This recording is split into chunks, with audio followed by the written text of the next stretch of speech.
Hello, students. How are you? I think everyone is happy and safe at their home. So today topic you all already know that we have already started the new chapter, that is diversity in the living organism. So diversity in living organism, it is the chapter that is going on. So the topic that we are going to study in this class is the kingdom, Protista, fungi, plantae and animalia. You all know that there are 5 kingdoms, and these 5 kingdom classification was given by R.H. Whitaker in 1959. So the 5 kingdom was, or the 5 kingdom which we are studying is: first, kingdom Monera; second, kingdom Protista; third, kingdom fungi; fourth, kingdom plantae; and fifth, kingdom animalia. So we have already studied about the kingdom Monera. In today's class we will study about kingdom Protista, kingdom fungi, kingdom plantae and kingdom animalia. So let us start.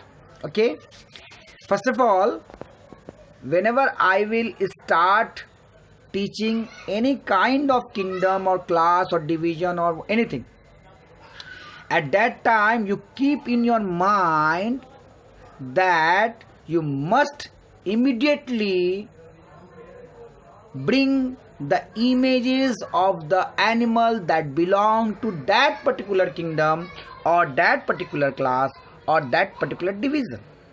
Let us study.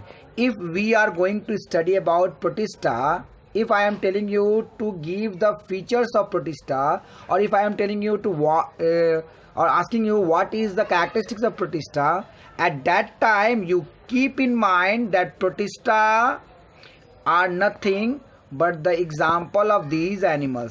Yeah, these are the examples of Protista. Whenever I will ask some questions on Protista, you immediately keep in mind about the characteristics of amoeba, euglena and paramecium.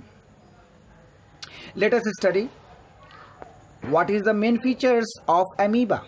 Amoeba is unicellular. You can see all of them are unicellular. 1 number characteristics.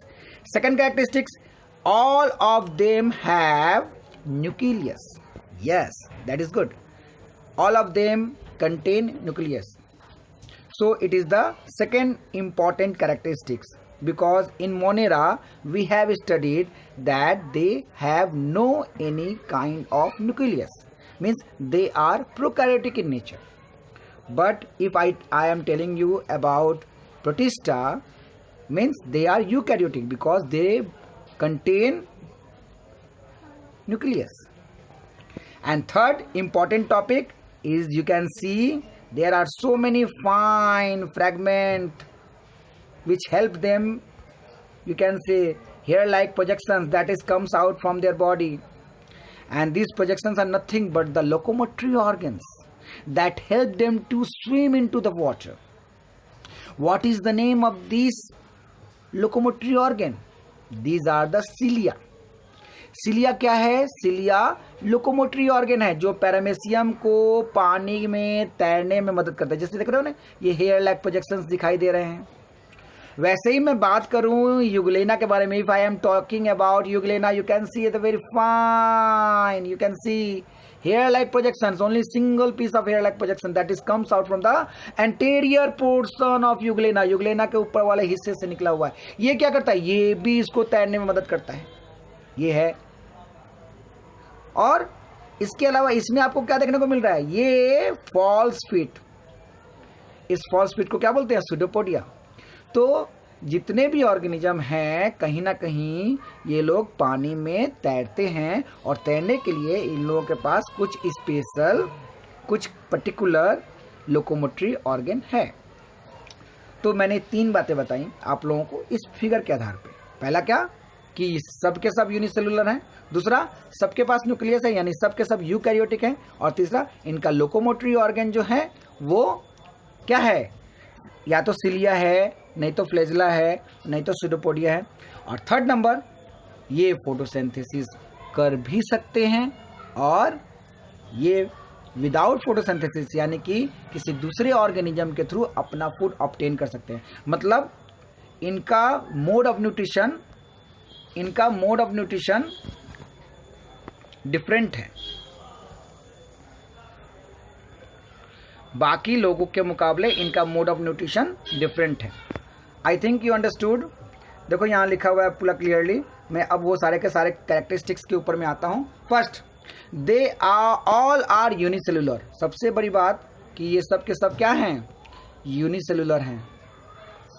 Unicellular तो हैं, एक cell के तो हैं, इसके साथ साथ eukaryotic है, means they all have nucleus, so they all are unicellular eukaryotic organism. पहला नंबर बात।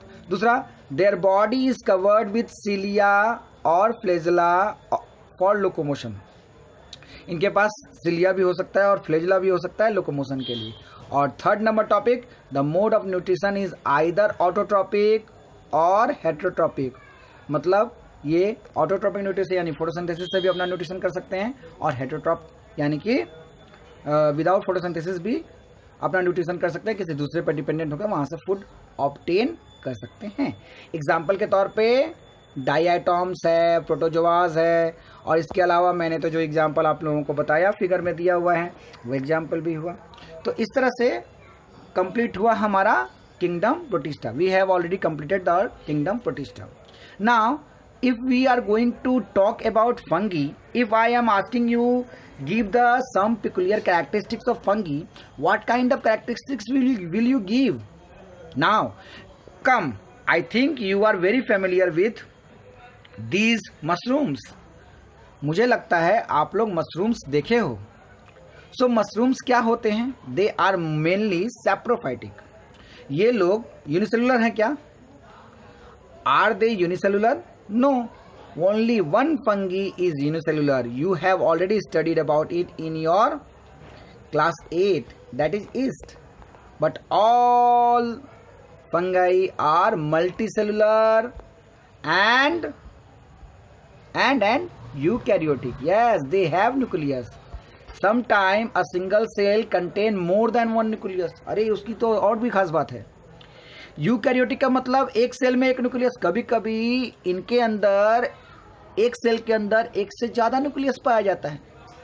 तो ये तो बिल्कुल पिकुलियर कैरेक्टरिस्टिक्स हुआ इसके बारे में।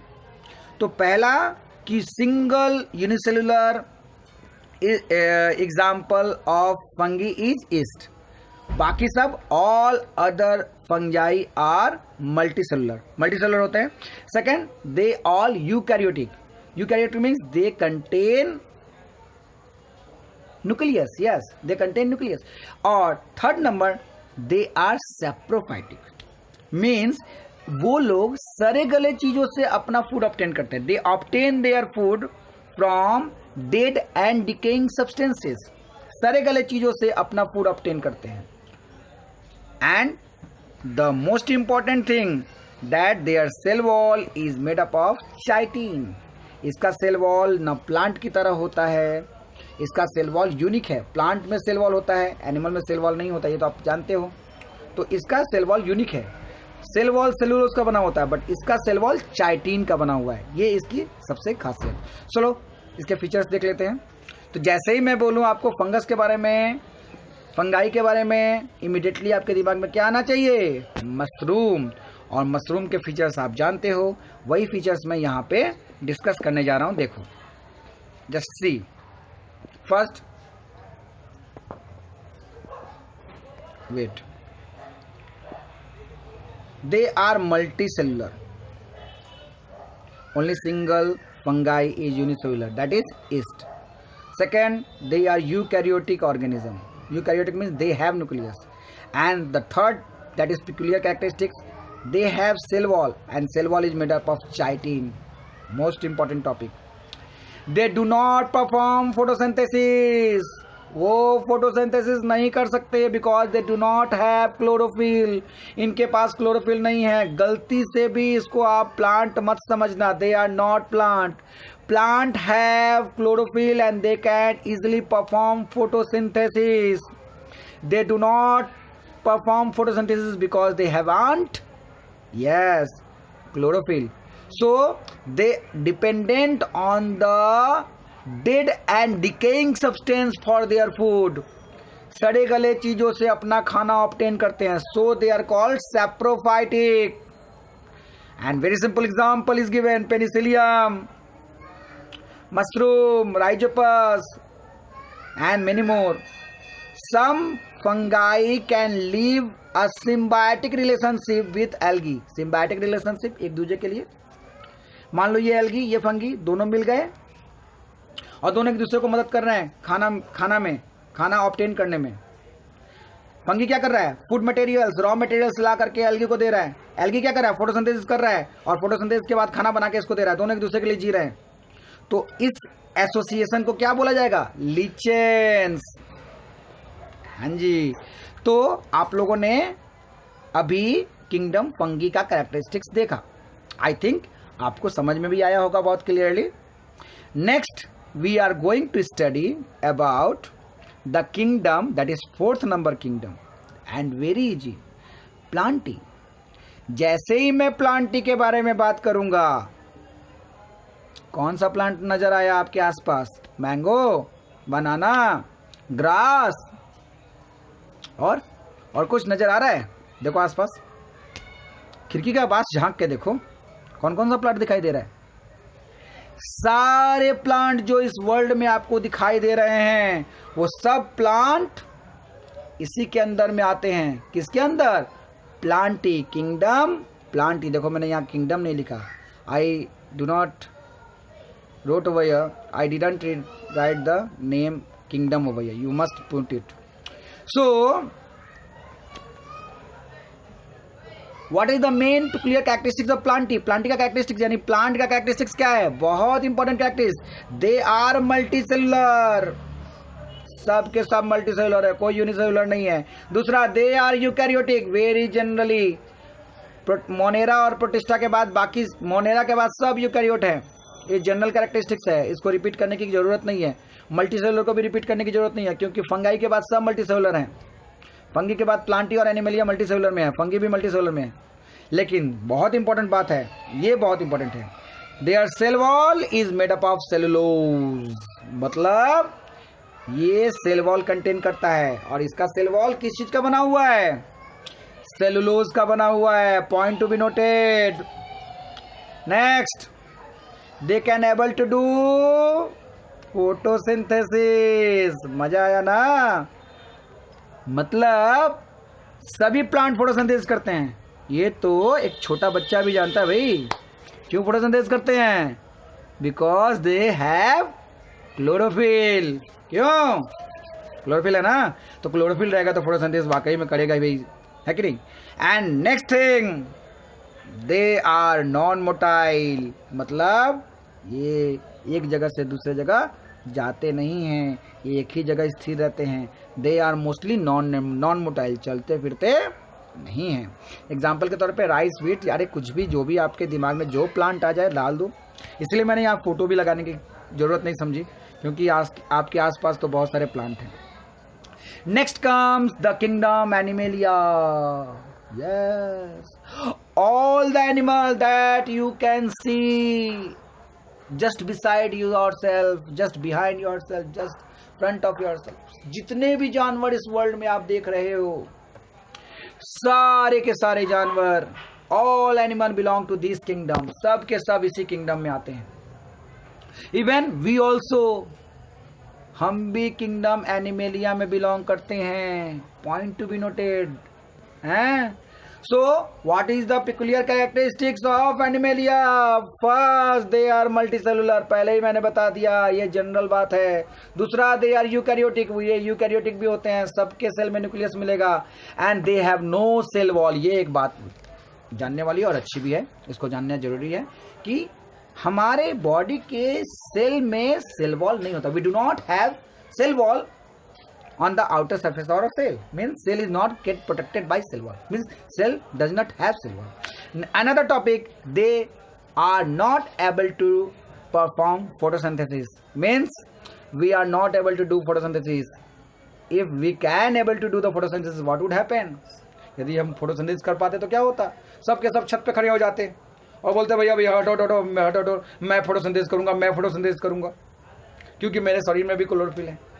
लेकिन हम फोटोसिंथेसिस नहीं कर सकते बिकॉज हमारे सेल में क्लोरोफिल नहीं है। So we are heterotrophic, means we dependent on plants or animals for our nutrition, either directly or indirectly. So they have well developed locomotory organ. All animals move from one place to another place. Very simple example is human being and peacock. तो कैसा लगा? How do you feel? Is it easy?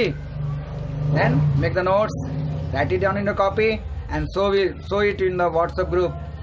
I think you will easily do it. Hope for your better learning. Thank you. Bye.